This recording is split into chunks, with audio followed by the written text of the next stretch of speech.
France Inter.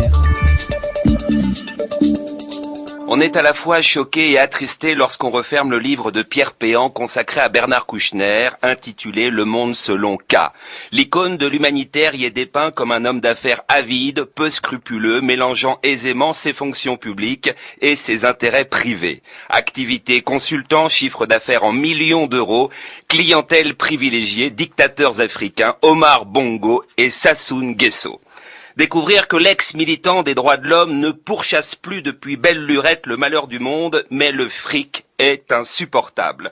Pas lui, pas notre Bernard, un des hommes les plus aimés des Français. Imaginez qu'un jour on vous dise qu'en vérité le commandant Cousteau adorait chasser la baleine, qu'il se foutait totalement des espèces menacées et qu'il attendait d'être au-dessus d'un récif de corail pour dégazer la calypso. Vous auriez dit non, pas lui, pas ça.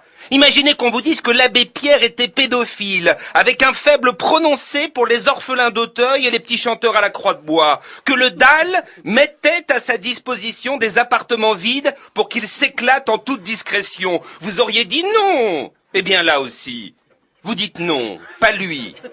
Kouchner est intouchable. Quand Éric Besson, ancien socialiste, passe chez Sarkozy, c'est un traître. Quand Bernard passe chez l'ennemi, c'est un homme d'ouverture, de dialogue. Kouchner, 75% d'opinion favorable, jour et nuit, année après année.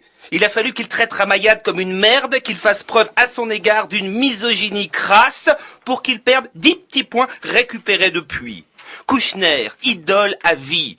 Quoi qu'il fasse, une image reste, celle du French Doctor en 79, beau comme un dieu, mélange d'Indiana Jones et du cow-boy Marlboro, tenant dans ses bras un petit réfugié vietnamien qu'il débarque d'un bateau hôpital. Si ça se trouve, 30 ans plus tard, ce même Vietnamien a atterri en France et comme il n'avait pas de papier, Brice Hortefeux, collègue de Kouchner, au gouvernement, la virait comme une merde à la maison, face de citron. Il y a aussi les images tournées à Mogadiscio en 92. Bernard, alors ministre de la Santé, toujours aussi beau, un sac de riz sur l'épaule. Combien d'auditrices, aujourd'hui mères de famille, auraient tout donné pour une levrette endiablée avec le French Doctor? Hein, Agnès? Qu'en a-t-il fait du sac de riz, une fois que les caméras sont parties? Est-ce que Christine O'Krent lui a dit « Rapporte-le à la maison, c'est du basmati, ça vaut une blinde ». Mais ils ont faim, chérie. Je m'en fous, ramène-le. Il paraît que c'est elle qui le pousse à être vénal. Lui, le fric, il s'en fout. Mais chez elle, c'est une obsession. Entre deux piges à la télé, elle enchaîne les ménages comme une ancienne gloire de la chanson. La société des journalistes a même réclamé des sanctions. Question d'éthique. Tu peux pas à la fois diriger France 24 et être tête de gondole au salon de la laiterie. Elle le pousse.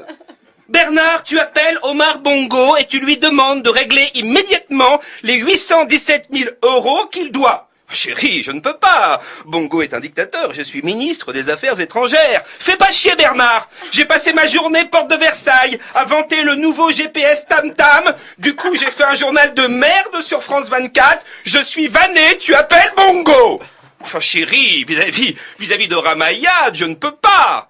T'as qu'à dire qu'elle sert à rien, cette idiote, hein? Et tes états d'âme, je m'en fous. Quand on touche 25 000 € de la part de Total pour écrire que le travail forcé en Birmanie n'existe pas et que tous les ouvriers sont bien traités, on la ferme. Voilà. Depuis, Bernard a adopté les mêmes travers que sa femme. Magouille à la petite semaine, comme la fois où il se fit domicilier en Corse pour que le Parlement européen le défraie sur des voyages plus longs, Bruxelles, Paris, Figari. L'Indiana Jones de l'humanitaire, trafiquant ses notes de frais et copinant avec Bongo, ça fait de la peine.